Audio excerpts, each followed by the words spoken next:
Hello everyone and welcome back to another IELTS speaking video.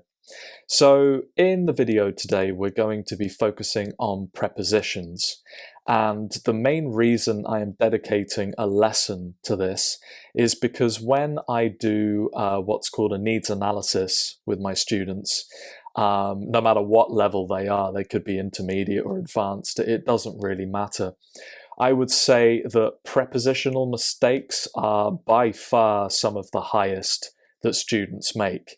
And of course, if you make a couple of prepositional mistakes on your IELTS speaking, it's not going to be a very big deal, but it's not something that you can just ignore. And in the video, we're going to get into some ways of categorizing and learning about prepositions at the higher level. So without further ado, let's get into it, and I will share my screen with you now. Okay, everyone, so prepositions is an area that you will be learning about throughout your English studies. And if you think back to when you first started learning English, you'll probably remember learning prepositions of time and prepositions of place. And when you do, you are learning the prepositions' individual meanings. Okay, and this is easier because, you know, each of them have their own kind of meaning. So, for example, for clock time, we would say at, so at 10 o'clock. For prepositions of place, you would say things like in the glass and on the table. However, when you get past this, these stages and you go into the intermediate and advanced level, you can see that the use of prepositions becomes a lot less logical and therefore a lot more difficult. So I've split kind of where you see these types of prepositions into three categories on the screen in front of me. And we're going to start on the left because I believe this is probably the most common category that's going to come up with prepositions. And this is actually prepositions after words as set phrases, okay? So here, you're not actually really concerned with the individual meaning of the prepositions and instead how they collocate or match with other words and phrases. Now, I actually did a video on collocations on my writing course, and that's something that you can go and check out if you would like to know more about collocations. But basically, they are the way that words and phrases match together, and every single language has them. Now, let's take the first example here. So I've got the word interested, and I'm using the adjectival form. You can't just use this on its own. You can't say, basically, it's not transitive. So you could not say, I am interested football. You need a connector, and this connector is a preposition, and it is always in. It doesn't change with the word interest or interested. So you cannot say interested with, interested about. The collocation, the set phrase is in. Okay, so I am interested in football.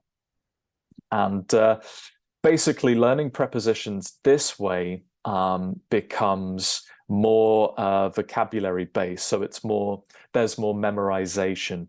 And you have to learn the phrase as a chunk. You have to learn it as a whole. So with interest, you always need to remember that it collocates with the preposition in. So let's look at another couple of examples. This is actually one that even advanced students make mistakes with. A lot of people think that congratulations is used with for, and it isn't. It's used with on. If you're using this with a verb, it needs to be in the ing form because verb forms that follow a preposition need to be. And you can use a sentence like this. So say someone's just passed their driving test. You could say, oh, congratulations on passing your driving test. Okay, and that's the correct way to use it. And congratulations always collocates with the preposition on if you follow it with a particular verb, phrase, or subject, or so on.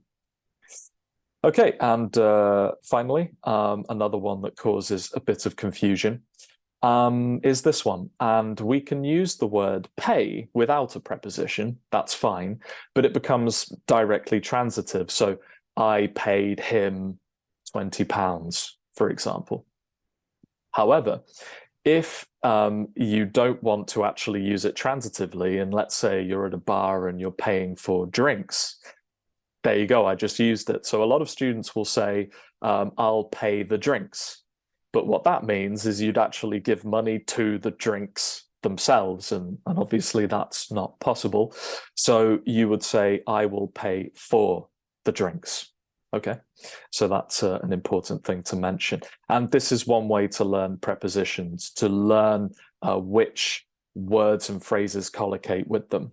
Okay, and it's not easy, but this is one category. Now, the next category involves prepositions that come before words. And in my opinion, this is an area that is not seen as much in the English language classroom, more in textbooks, as the other areas that I've got on the screen, but they're still very important. Now, I'm actually going to test you on this a little bit because I've got 5 words and phrases here. And then below that, I have a table that includes 3 prepositions, at, in, and on.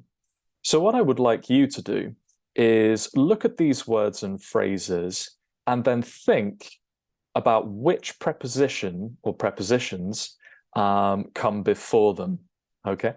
So, for example, is the word risk preceded by at, in, or on? Then, after that, I'd like you to think about that for all of these words and phrases. And then I will show you the answers. But before I do that, I would like you to pause your video, and then we will come back very soon with the correct answers. So when you're ready, please pause your video now.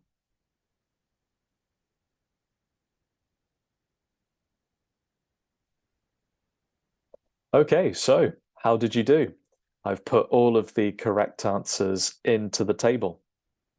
Now, we're not going to go into detail about the definitions or even many examples of these phrases, because if you're working on my website, we're going to be doing all of that in the next exercise, okay? But I will highlight a couple of things. You may have noticed that I've got the end in both the at and in category, and that is because there's quite an important difference between the two. At the end is used with definite time, so things that begin and end. So at the end of the day, at the end of the week, at the end of the lesson, okay?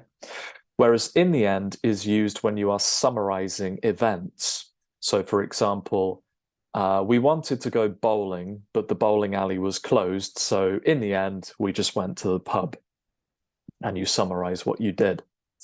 I've also added a couple of prepositions at the end of a couple of these words because it's not just about learning prepositions before or after. Sometimes you need to know both. So, for example, during the pandemic, many people were at risk of losing their jobs, or he is in debt to the bank.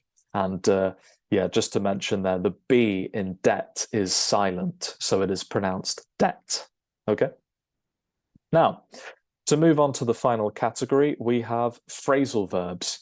And I'm not going to say too much about these in this video because we're going to get into a lot more detail with them in the next lesson. Okay.